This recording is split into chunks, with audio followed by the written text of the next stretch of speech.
सत्संगत जी प्यार से कहना धन्यवाद जी, सेंसेई बदलाव धन्यवाद जी। आज यहाँ ट्रेसी में ये समागम रूप हर एक के जो हिस्से में आया, तो ये जैसे शहर का नाम ट्रेसी और मन में वही भाव आए कि कैसे एक अगर हम याद करें तो अपने बचपन में ये स्कूल में कुछ भी आर्ट एंड क्राफ्ट का प्रोजेक्ट होता था तो एक ड्राइंग को ट्रेस करना होता था, उसको उस रूप में कॉपी करना होता था। तो कैसे एक ये भाव अगर हम भक्ति में लाएं कि ये कॉन्सेप्ट्स तो हमको पता है कि एक बंधन की बात है और एक मुक्ति की है, और वो साल्वेशन, वो मुक्ति प्राप्त करने के लिए ये दौड़ कैसे इंसानों ने लगा दी कि अपने हिसाब से फिर एक कॉपी एंड पेस्ट वाले कॉन्सेप्ट पे चले गए कि किसी ने अपने जीवन में ये किया है, उनको तो उपलब्धि मिल गई। एक अगर कोई उदाहरण के लिए अपने किराए के घर में रह रहा है तो उसको वो किराए का घर बंधन लग रहा है, उसके लिए आज़ादी ये है कि अपना खुद का घर हो जाए, खुद खरीदा जाए तो मुक्ति है। एक किसी को और किसी रूप में एक अपने शहर से एक तंगी लगती है, एक अपने माहौल से तंगी लगती है, तो वो शहर या देश बदल के अपनी आज़ादी को समझते हैं कि ये आज़ादी है। तो इस तरह के कॉन्सेप्ट्स किसी भी तरह से हर एक के बहुत पर्सनलाइज्ड हो सकते हैं कि इस जगह पे रह के हम बहुत कंस्ट्रेंट फील कर रहे हैं, तो ये बंदिश टूट जाए तो आज़ादी होगी। जैसे किसी बच्चे से भी पूछ लो तो अक्सर हर एक को यही इच्छा होती है कि अभी स्कूल का टाइम ख़त्म हो, छुट्टी हो जाए, घर पहुँचें और आज़ादी फील हो, खेल सकें। तो कैसे एक ही दुनियावी रूप में तो हम किसी चीज़ से भी आज़ाद हो सकते हैं, पर अक्सर भक्ति में भी बात वही कि सभी ने नकल करनी शुरू कर दी है, ये कॉपी करना शुरू कर दिया है कि अपने जीवन में अगर एक मटीरियलिस्टिक रूप में एक थोड़ा अपग्रेड चाहिए क्योंकि अपने करंट स्थिति में बंदिश लग रही है, एक बंधा बंधा लग रहा है, तो सबने देखा कि ये इंसान तो हर संडे को इस जगह पे जाते हैं, ये इस तरह अपनी एक डिवोशन करते हैं, एक ये इस तरह के रिचुअल्स को करते हैं, और ऐसा करा तो उनके जीवन में देखो कहाँ थे और अब मटेरियलिस्टिक एक इतनी ग्रोथ हो गई है, तो अब हम भी ऐसा करेंगे। हम भी वो कॉपी पेस्ट कॉन्सेप्ट को लेते हैं, जो वो जैसे कर रहे हैं वैसा ही करते जाते हैं कि उनको कुछ ऐसा करके कुछ अचीव हो गया तो हमें भी हो जाएगा। तो ऐसे कर कर के ना जाने इंसान कितनी नादानियां कर देता है कि सिर्फ एक ये समझ कि आज़ादी प्राप्त करनी है तो अपने तरीके खुद को अपने मन से जो एक आवाज़ आनी चाहिए वैसी आज़ादी तो नहीं भी, तो किसी और की ख्वाहिशों को अपनी बनाकर उस चीज़ से आज़ादी लेने की कोशिश, उन्हीं के जीवन को रेप्लिकेट करके जीने की कोशिश। तो ऐसे तो जब तक ये अंदर से जैसे वो इनर कॉल वाली बात होती है वो ही आवाज़ नहीं है तो क्यूरियोसिटी नहीं है, वो जिज्ञासा नहीं है, और अगर ये जिज्ञासा ही नहीं है तो ये असली मुक्ति, ये साल्वेशन, ये आवागमन के बंधनों से निजात लेना, ये भी अगर अंदर से नहीं आवाज़ आ रही तो भी इंसान मुक्ति चाहेगा ही नहीं। जैसे एक कहानी का सहारा यहाँ कि एक इंसान यही सोच रहा था कि इस परमात्मा को प्राप्त करना है और वो अपने गुरु के आगे जाकर ये इच्छा प्रकट करके कि ये परमात्मा को जानना है, और वहीं एक वो समुंदर के किनारे थे तो उनके गुरु ने उनका मुंह लेके पानी में डाल दिया और जैसे ही थोड़ी देर पानी में रख के बाहर निकाला तो अब एक वो गहरी सांस, क्योंकि इतनी देर से वो सफोकेशन हो रही थी, ऑक्सीजन फ्लो नहीं जा रहा था, तो एक गहरी सांस लेते हुए और अब वो गुरु सवाल करते हैं कि आप जब पानी के अंदर थे तो कैसा महसूस हो रहा था। तो बात वही इंसान आगे से कह रहा था कि मेरा शरीर तड़प रहा था, मेरी एक सोच में एक ही बस कोशिश लगी थी कि मैं किस तरह पानी से चेहरा बाहर निकालूं ताकि एक ब्रेथ लंबी सी ले सकूं, ये ऑक्सीजन शरीर में जा सके और एक वापस शरीर नॉर्मल फील करे। तो वहीं वो समझाते हैं कि जिस टाइम आपको ये फील आएगा कि आपने पानी के अंदर होकर भी, उस माहौल में होकर भी सबसे ज्यादा जरूरत वो ऑक्सीजन की नहीं, इस परमात्मा की है, तभी वाक्य असली रूप में एक ये परमात्मा की प्राप्ति समझ आएगी। और इस तरह का एक मन से जब ये आवाज आएगी, एक ये सोझी आ जाएगी कि हर जीवन में हर एक के ये उतार चढ़ाव तो हैं, कैसा भी माहौल है, हर समय कोई ना कोई स्थिति तो रहेगी। तो अगर अच्छी स्थिति है, हम उस समय सोचेंगे कि अभी तो सब कुछ ठीक है, अभी अपना ध्यान परमात्मा पे केंद्रित करने की जरूरत ही क्या है। और जब कोई स्थिति चेंज हो जाती है, एक सर्कमस्टांसेस हमें थोड़ा लो फील करवाते हैं, तो उस समय एक फिर से परमात्मा से जुड़ने की बजाय वो कंप्लेंट्स एक मन में घर कर लेती हैं कि ये परमात्मा ने इतना कुछ दे के ले क्यों लिया। तो बात उस समय भी एक, चाहे परमात्मा का नाम ले रहे हैं पर वो कंप्लेन करने के लिए, तो बात वही कि कैसे अगर हम वाकई ही इस परमात्मा के साथ जुड़ जाएंगे, पहले ब्रह्म ज्ञान रूप में इसको देखकर, फिर उसी समय ये मुक्ति है, उसी समय ये रोजमर्रा की खुशी दुख सिचुएशंस इससे उभर जाते हैं, ये ब्लिस, ये आनंद की अवस्था आ जाती है। तो कैसे फिर हर एक की जर्नी यहाँ भक्ति की अपने आप में एक इंडिविजुअलाइज हो जाती है। फिर वो किसी के मोहताज नहीं कि दूसरे क्या कर रहे हैं, क्योंकि वो एक अपनी इंडिविजुअल जर्नी होती है। एक हर समय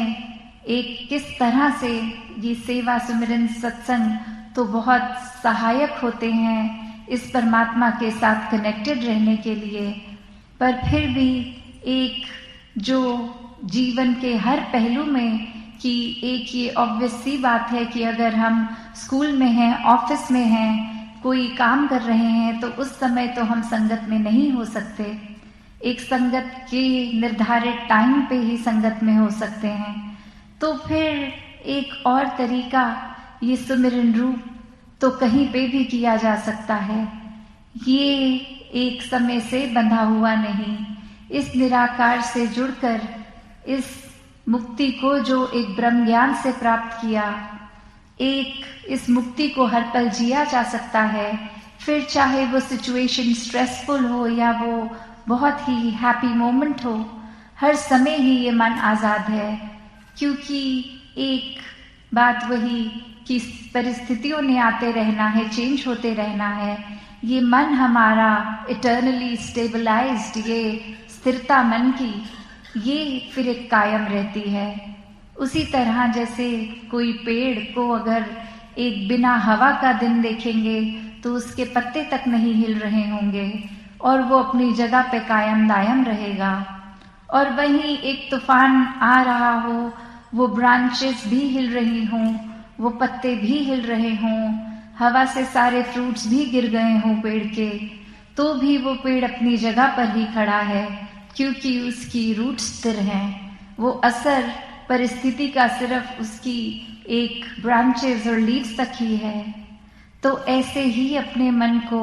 हर समय की स्थिरता इस परमात्मा से मिलती है।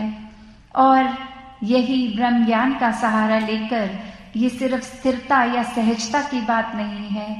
ये वाकई ही हर पल अपनी रूह की आज़ादी की बात है। ये एक हर मोमेंट प्रैक्टिकल स्पिरिचुअलिटी द्वारा हर पल में ही मुक्त है, हर पल में ही आज़ाद है। फिर एक ह्यूमन वैल्यूज़ भी अगर हम सोचें तो उसमें भी जहाँ विशालता की बात आती है कि नैरो माइंडेड नहीं होना, एक हर समय हमने हर एक के लिए सोचना है, एक हमने अपने दिल को बड़ा करना है। तो वहाँ पे भी अगर सोचें तो बात वही कि जितना ज़्यादा इस परमात्मा से जुड़ के एक मुक्ति का एहसास करेंगे, उतना ही क्षितिज ये होराइजन हमारा वास्ट होता जाएगा। ये दिल इतना बड़ा कि हर एक को अकोमोडेट कर लेगा, हर एक के चाहे कैसे भी डिफरेंसेस हों वो फिर एक नफरत का कारण नहीं बनेंगे। या कोई और भी अगर हम ह्यूमन वैल्यू को देखें, एनालाइज करें, तो अगर ब्रह्म ज्ञान द्वारा ये रूह ही आज़ाद है तो फिर एक जीवन के हर पहलू में एक अच्छाइयाँ अपने आप ही हमारे अंदर होंगी। तो फिर एक एक चीज़ जो हमें वाकई ही मनुष्य होने का प्रमाण देती है वो एक गुण साथ साथ चलेगा। तो जैसे अभी सत्संग में भी हमने सुना कि ये सैल्वेशन की बात सिर्फ एक फिजिकल डेथ से नहीं जुड़ी हुई, ये तो मरने से पहले वाली मौत जो जीते जी है,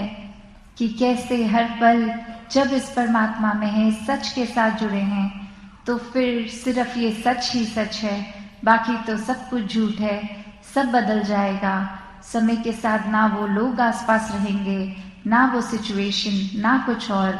एक चीज जो हमें इस टाइम इतनी रेलेवेंट लग रही है, अगले कुछ ही टाइम बाद वो दिमाग में तक नहीं होगी, वो बिल्कुल इररेलेवेंट, बिल्कुल out of site, out of mind. वो एक ज़रूरत, उसकी अहमियत होगी ही नहीं।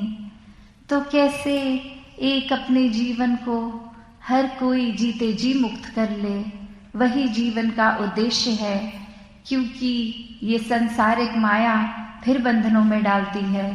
इसके साथ जितना जुड़ते हैं, जितना इसके रंग में रंगते हैं, ये मटीरियलिस्टिक लाइफ तो हमें हर समय अपना प्रभाव देगी। तो कैसे इस मटीरियलिस्टिक जीवन को जीना भी है,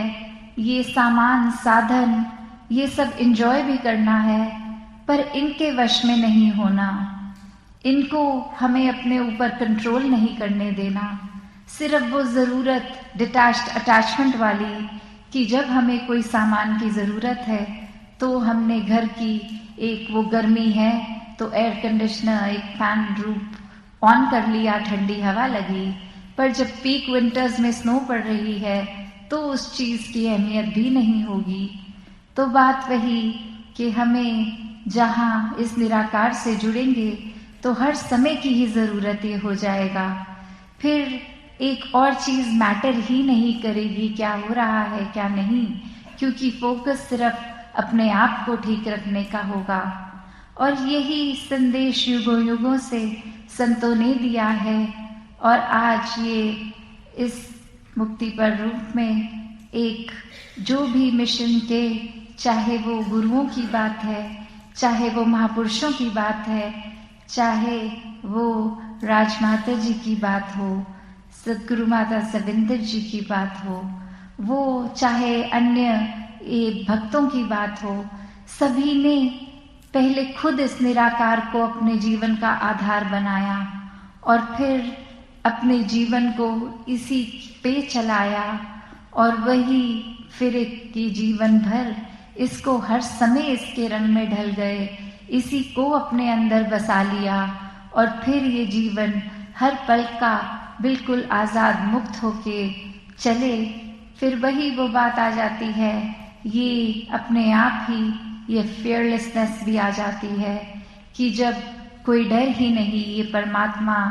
को प्यार करा, इसको मन में बसा लिया, ये साथ है, ये अंग संग है, ये हर समय है, तो फिर ना कोई आगे की चिंता, ना कोई समय को इस तरह देखेंगे कि पहले तो हमारी लाइफ कितनी कंफर्टेबल थी और अब कितने हम अनईजी हैं। नहीं, वो ख्याल तो आएगा ही नहीं। तब भी निराकार था, जो कर रहा था ठीक था, अब भी निराकार है, जो कर रहा है ठीक है। तो कैसे अपने जीवन को हमने जितना ज्यादा इस निराकार से जोड़ना है उतना ही मुक्ति होगी, और हर पल की ये मुक्ति। और फिर एक समय जब ये जीवन खत्म भी हो जाएगा, वो श्वास, वो डेथ आ जाएगी, तो भी क्योंकि हर समय इसका एहसास है, उस आखिरी पल में भी इस निराकार का एहसास है, तो शरीर से ये जब आत्मा भी आजाद होगी तो इसको भी पता है कहाँ जाना है, क्या असली घर है, तो वहीं उस रूप में भी वो सैल्वेशन होगी। तो जैसे जैसे एक घड़ी की ओर भी नजर जा रही है, तो दासी और मन के भाव ना रखते हुए इन्हीं शब्दों से आपसे आज्ञा लेगी। सात संगत जी, धन निरंकार जी।